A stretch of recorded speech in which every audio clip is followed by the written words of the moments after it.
They fired me on a Thursday. No warning, no discussion, just a smirk from my new manager as she slid the papers across the desk. Her words stuck like poison.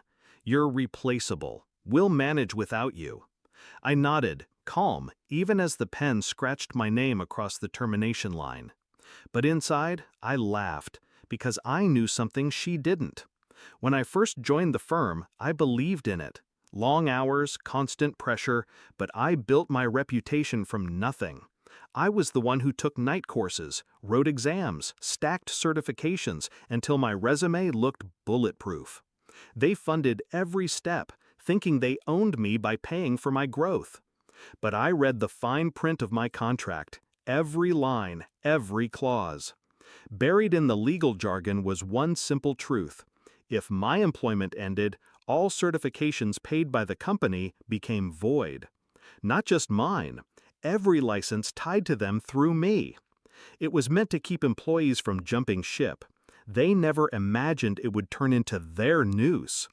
The first sign of rot came with the new manager. Young, arrogant, desperate to prove she could control a department she didn't understand. She dismissed experience, mocked process, and treated compliance like a nuisance. I knew she saw me as a threat. My knowledge made her insecure. My reputation cast her in shadow. So she set her sights on removing me. And she succeeded. She thought she'd won. But what she really did was set fire to the foundation she stood on. The moment my signature dried, I became untethered. My certifications dissolved like sand slipping through fingers. And with them went the company's operating license, the very backbone of its business. I didn't shout it, I didn't warn them, I simply walked out, box in hand, calm smile on my lips. By midnight, their systems started failing audits. By morning, contracts froze. By the time the boss returned from vacation, the firm couldn't legally operate. Millions of dollars suspended in limbo. I heard about the panic through whispers, former colleagues calling, desperate for answers. The boss storming in, red-faced, shouting one question over and over: "Who the hell did we just fire?" And when they told him my name, silence fell. Because he knew. Everyone did. I wasn't replaceable. I was the keystone, and they'd ripped it out. The manager tried to cover it up. She blamed IT. She blamed accounting. She even blamed me, calling me vindictive, dangerous. But the truth was in the paperwork. Her signature, approving my termination. Her arrogance, thinking compliance was just paperwork. By the end of the week, she was gone. Not just fired, disgraced. The kind of mistake that stains a career permanently. And the boss? He called me. His voice was softer than I'd ever heard. "Come back. We'll fix this. Name your salary." But I didn't return. I didn't need them anymore. Instead, I let them bleed. Clients walked away. Competitors swooped in. Every day they operated without me was another day their empire crumbled.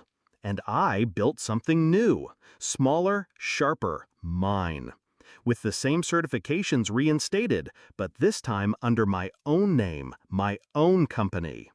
I took the clients who trusted me, the contracts that mattered. I didn't destroy them out of rage. I simply let the rules they wrote swallow them whole. Weeks later, I ran into the manager at a cafe. She looked thinner, older, stress carved into her face. She froze when she saw me, then hissed, "You ruined everything!" I stirred my coffee, slow, calm. "No, you ruined yourself. You just never bothered to read the fine print." Her mouth opened, but no words came. She left, shaking, her cup untouched. People think revenge is chaos, shouting matches, slammed doors, fire and fury. They're wrong. The sweetest revenge is quiet. It's legal. It's watching someone dig their own grave while you stand above, patient, holding the contract they never cared to read. When they said I was replaceable, they weren't wrong. I replaced myself, and I left them with nothing. Now when I think back to that Thursday, I don't feel bitterness. I feel clarity. Because betrayal doesn't always come from enemies. Sometimes it comes from the people too foolish to see your worth until you're gone. And when they realize, when the licenses fail, when the contracts collapse, when the boss roars, "Who the hell did we just fire?" That's the moment the knife twists. I don't need to answer him. He already knows.